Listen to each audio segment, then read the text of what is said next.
चिराग पासवान ने अपने दांव से चाचा पशुपति पारस को कैसे चित्त कर दिया है, कैसे वो निकले हैं अपने ही परिवार में बाहुबली। अपने पिता की सीट को वापस रिक्लेम उन्होंने कर लिया है हाजीपुर का। सूत्रों के हवाले से जो खबर है, 5 सीटें उन्हें मिली हैं और पशुपति पारस के लिए नीलबटा सन्नाटा। बिहार में चाचा के साथ भतीजे का खेला।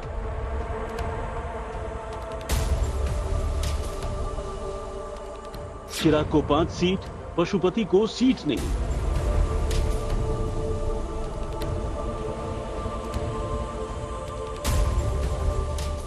बिहार में चिराग पासवान का दांव चल गया।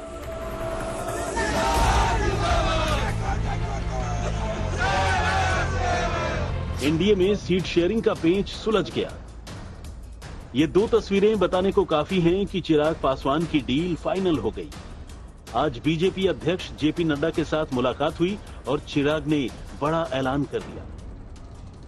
जब हम लोग गठबंधन, ये गठबंधन की घोषणा नहीं है क्योंकि गठबंधन में हम लोग हमेशा से थे, पर चुनाव को लेकर, लोकसभा चुनाव को लेकर आज जब सीटों का बंटवारा हो चुका है, गठबंधन का स्वरूप पूरी तरीके से तैयार हो चुका है, तो इस मौके पर मैं केंद्रीय गृह मंत्री आदरणीय अमित शाह जी का, आदरणीय जेपी नड्डा जी का भी, अपनी तरफ से, अपनी पार्टी के हर एक कार्यकर्ता की तरफ से उनका भी मैं धन्यवाद करता हूं। चिराग का दावा है कि बिहार एनडीए में सीट शेयरिंग की फाइल पर मुहर लग चुकी है, यानी गठबंधन में शामिल दलों को कोटा अलॉट हो चुका है, बस ऐलान बाकी है।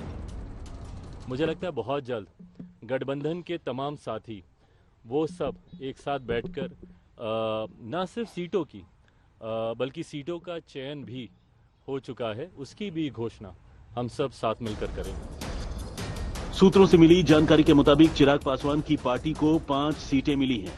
इसमें हाजीपुर, वैशाली, जमुई, खगड़िया और नवादा है, जबकि चिराग के चाचा पशुपति नाथ पारस को एक भी सीट नहीं मिली है।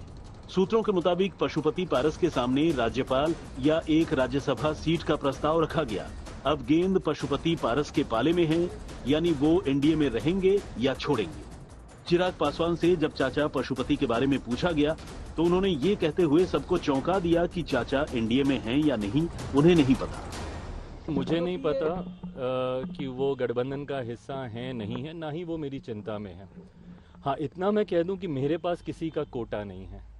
मेरी जो सीटें हैं वो सिर्फ मेरी हैं। गठबंधन में कौन है, वो है कि नहीं, कौन है नहीं, बाकियों का तो मुझे पता ही है, वो है कि नहीं मुझे नहीं पता।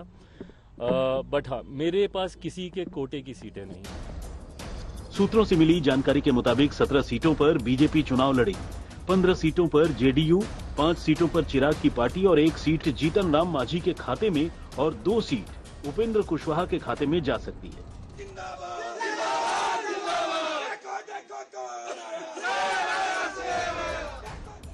चिराग का दावा यही है कि एनडीए में ऑल इज वेल है और अब की बार एनडीए 400 पार का लक्ष्य पूरा होगा।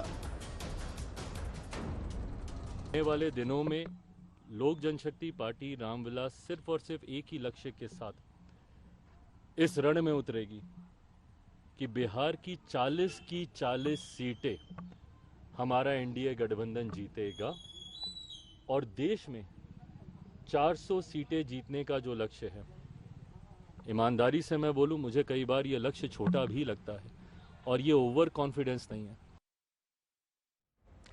रोहित, क्या ये कहना ठीक होगा कि जो उनका था, उनकी पिता की विरासत थी, उसको चाचा से उन्होंने वापस ले लिया है, यानी हाजीपुर सीट और 5 सीटों पर उनका लड़ना ये साबित कर रहा है कि परिवार में अब वही बाहुबली निकले?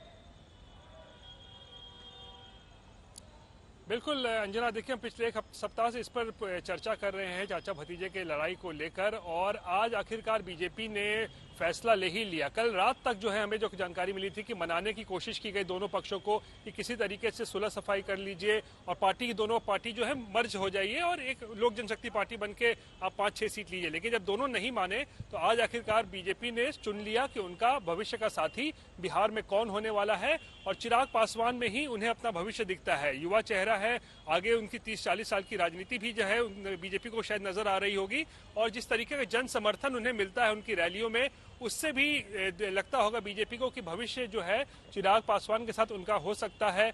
6% वोट बैंक भी चिराग पासवान के साथ है और ऐसे में चाचा को आज एनडीए से एक तरीके से कहें तो आउट कर दिया गया है और भतीजे को ही जो है आज बीजेपी ने अपनी भविष्य की राजनीति या फिर जो मिशन 400 जो है एनडीए का उसको पूरा करने के लिए बिहार में अपना साथी चुन लिया है। अंजना, धन्यवाद आपका इस तमाम जानकारी के लिए।